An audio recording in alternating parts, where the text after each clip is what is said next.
All right, today we're going to talk about the battles of World War One. Okay, also known as the war to end all wars. We already talked about how it was also known as the Great War. So obviously, we know it wasn't the war to end all wars because we had World War II later. They just didn't know that yet in 1918. Okay. All right. So remember, we get involved with this in April of 1917, but this starts in July of 1914. So this war goes on for almost 3 years without us involved at all. We really fight for about 18 months. All right, it ends on November the 11th of 1918, the 11th hour, the 11th day, the 11th month. That became in America known as Armistice Day because it was the armistice that ended the war. And then after World War II and the Korean War, they said, hey, instead of just honoring the World War One veterans with Armistice Day, let's honor all veterans with Veterans Day. And so that's why Veterans Day is always on November 11th. So if it's a Wednesday, it's always on Wednesday, not on, excuse me, if it falls on a Saturday, we don't take off Saturday because we have a school Saturday. We take off Monday or Friday or whatever, but we always take a day off everywhere. It's a national holiday to honor veterans. Okay, the von Schlieffen plan, you may remember this from the mania, from the causes of World War One. This was part of the militarism, right? They had a two-front war. They knew they were in the middle, and they'd have to fight Russia on one side, France on the other. So they were going to attack France first. They were going to go through Belgium, neutral Belgium, which you can't go through a neutral country in a war. And that's what they did. But they did that because they didn't want to mess with those French fortress towns, one of them being Verdun, which is one of the big battles that I'll tell you about today.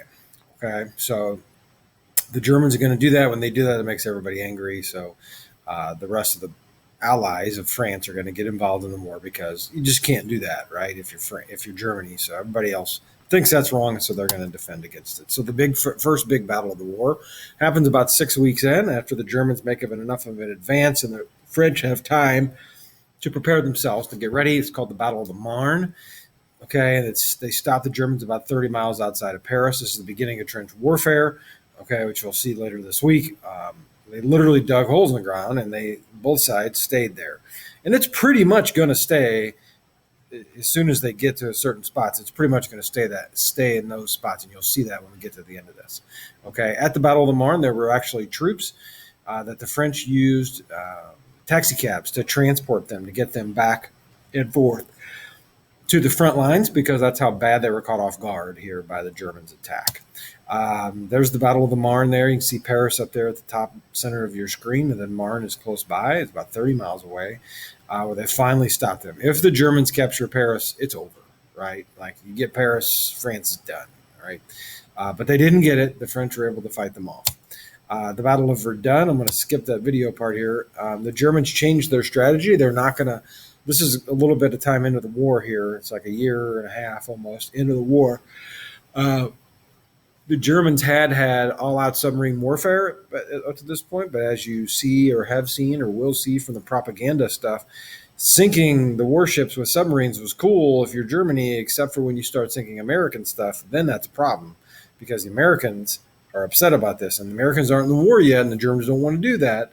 They don't want to get us involved in the war, so they don't have to worry about. They don't want to do that anymore as much. They don't have the Russians to worry about because the Russian government's about to collapse. So now they're going to take everything they have and they're going to attack Verdun. The bad news for France is that they had thought that there's no way that the Germans are going to attack there, so they took a lot of their stuff out of there. Okay, the good news was for France is that Verdun was still like massively fortified, so they were able to fight it off. Okay, but if the French would have kept everything at Verdun, it wouldn't have been nearly as long of a battle. This was almost a year-long battle at the Battle of Verdun, and literally all it does is just kill people. I mean, nothing really changed. The Germans didn't gain any ground. The French didn't gain any ground. The Germans just gave up and left it. Okay, and that was a huge problem. Okay, as far as the death toll for both sides. So there's Verdun. You can see the red box there. It's got it squared off. And that's like I said, one of those fortified cities that the Germans decided to attack, right on the border between Germany and France.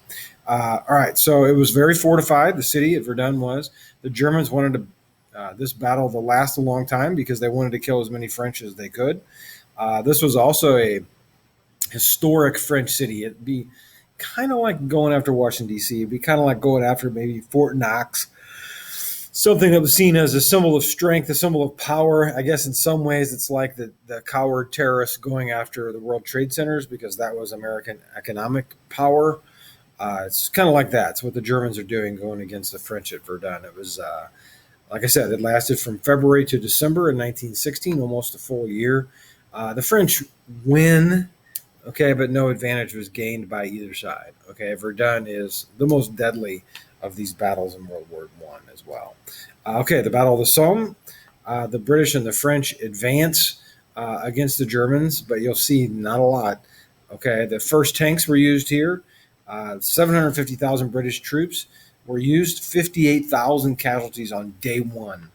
Okay, there were 420,000 Allied casualties total, and over 500,000 German casualties. The Allies, and they did all this fighting, and they gained 8 miles of land. This is from July to November. Okay, so what I'm trying to show you here is the time when the U.S. wasn't involved from 1914 to 1917. This is brutal, and these guys are fighting like crazy, and what are they getting? Nothing. Okay, remember all that nationalism before the war that was part of the mania? Yay, France, yay, Germany, right? Well, now these soldiers are like, screw France and screw Germany. This is terrible. These guys are out in the trenches. They got trench foot. They've got rats that are everywhere. These conditions that they face are awful. They're absolutely terrible. And they're in the middle of these battles to gain 8 miles of land. It seems silly, right? And the guys are getting tired of it. They could really use some help. Okay. All right. So we come along to help on April the 6th of 1917. Woodrow Wilson says we enter the war to make the world safe for democracy. Okay, so got to remember that quote, right? That's what he says, to make the world safe for democracy. But remember, that's the same Woodrow Wilson that passed the Alien Acts that made those Germans register, okay, at the local courthouses. And people like Robert Prager, a guy like Robert Prager was hanged in Collinsville because he was a German, right? So at the same time we're making the world safe for democracy, we're kind of taking democracy away, right, in America a little bit. Although I do understand, okay, that it's to try to promote peace and try to keep Americans as safe as possible, right? But you kind of got to look at both sides of that, especially historically, okay? All right, so do you think the British and the French were happy to see us when we got involved? For sure. Okay, that Zimmerman note was intercepted in January of 1917 by the British. Remember, the Zimmerman note was a note that went from Germany to Mexico, encouraging Mexicans to attack us.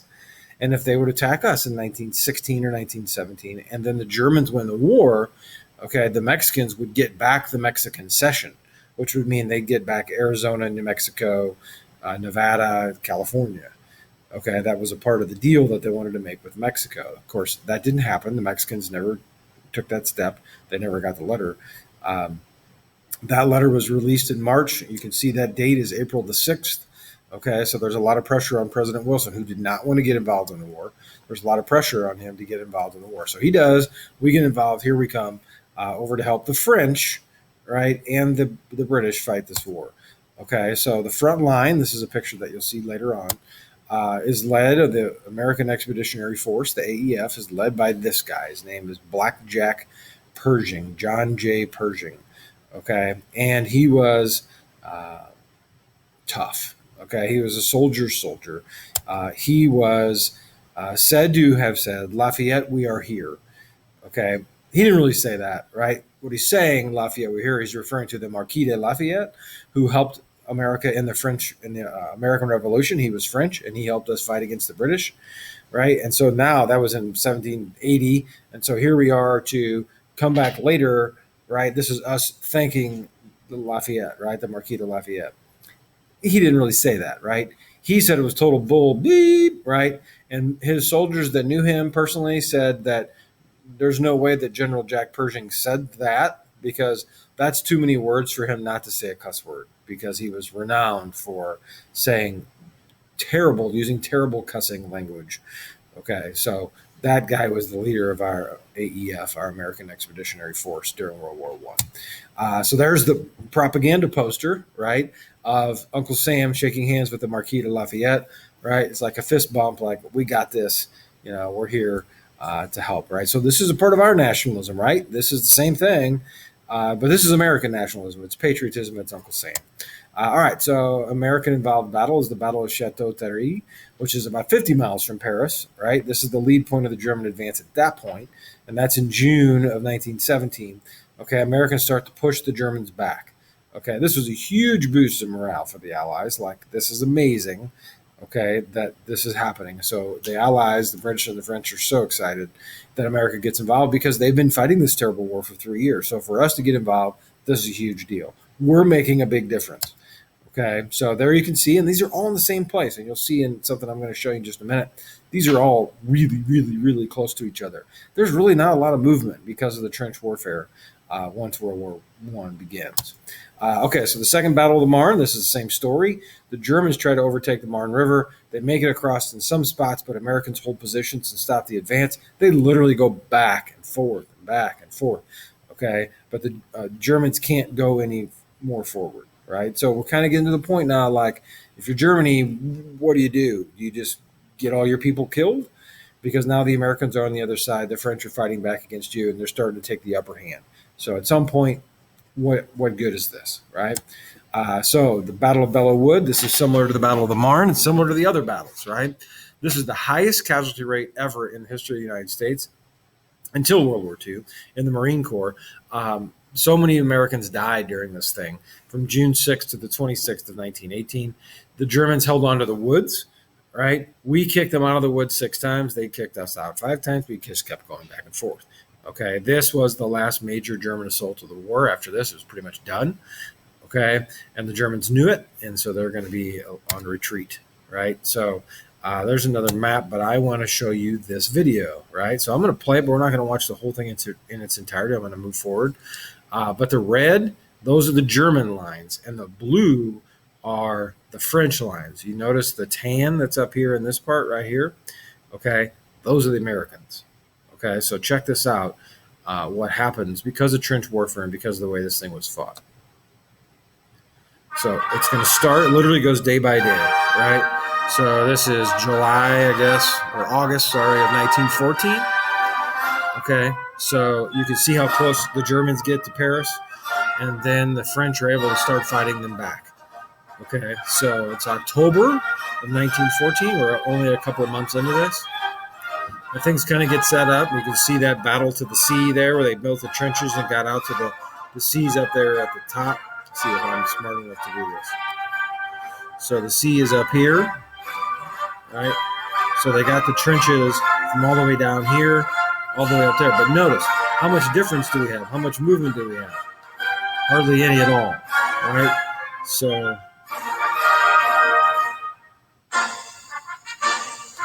all right, now still no movement, right? So I'm gonna. Okay, so this is March, right, of 1915. I'm gonna fast forward to. Let's go to right there. I got to be smart enough to use this.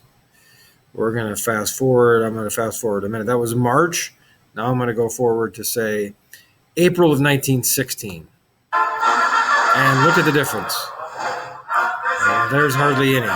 Right? Okay, now I'm going to fast forward some more to, this looks like October of 1916.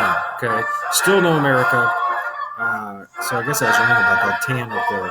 We don't get involved until 1917. So maybe those are the British, okay, that are up there. So you got the French and the British, okay, that are there, and the German lines have hardly moved whatsoever. And it's December of 1916. Okay, so let's go forward to February of 1917. Right, so there you go. You got more British.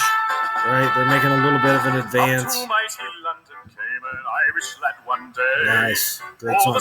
Okay, so what am I showing you here? How much movement is there? Hardly any at all. Okay, they're hardly moving anywhere during this thing. Okay, so let's see what happens when America gets in. Singing songs of Piccadilly, Strand, and Leicester Square. So that's May. Till Paddy got excited and he shouted Okay, so now we got America involved in the war. It's October of 1917.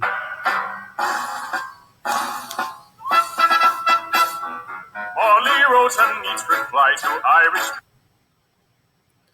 And I'm going to keep going forward. Okay, that's November. This was February of 1918. Now we're into March. Okay. Germans making a little advance there in April. you can see things changing a little bit. Okay, now, how much difference over the course of 4 years has been made here? Right? Hardly anything whatsoever. Okay, so let me keep going. Just a little bit more. You can see him get pushed back.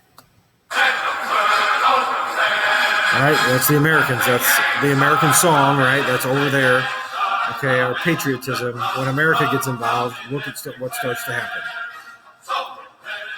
The Germans go on retreat. Okay, they're pushed back to Germany. Okay, and then by November of 1918, they're done. Okay, so now the question becomes: you can see what happened for 3 years, nothing, and then America gets involved, and it helps, right? It could have been anyone. I mean, we did a great job. Okay, don't get me wrong, but it could have been Brazil or it could have been Canada, right? And you enter war and you bring it in, you bring in new people. It's like playing a football game. Okay, and if you go to double overtime in a football game and both teams are exhausted, and Team A is totally exhausted, and so is Team B, but then Team B says, guess what? We've got 22 new players. We're going to put them in. They're just as good as the ones in the beginning. Okay, well, guess what? The new fresh guys are going to run over the other guys. Okay, that's what happened here, right? Now, what does this do for America? Remember, we've been a country since the Constitution was in 1789, right? So the Declaration of Independence was 1776. So, what are we talking here? 150 years we've been a country, and we're kind of doing okay, right? We've fought some wars. We fought a war against ourselves. We fought a war against other people. We won. We're undefeated. Spanish-American War, right? The U.S.-Mexican War. We're doing great. And then we get involved in World War I. Now, the difference is this is a world stage. This is the big boys, okay? This is Germany. This is Russia. This is Austria-Hungary. And now here comes America. And so we fight in this thing. And not only do we fight, but look what we did in 18 months. Okay, our industrial power and our soldiers go to fight this war. All of a sudden, America is this powerful nation. Okay, for the first time on the world stage, we do this, right? So we emerge from this as big time. For the first time ever. Okay, so that's our result of World War I. All right, I'm going to stop there. You can see the difference America made. You can see the terrible things that happened in this battle or in this war.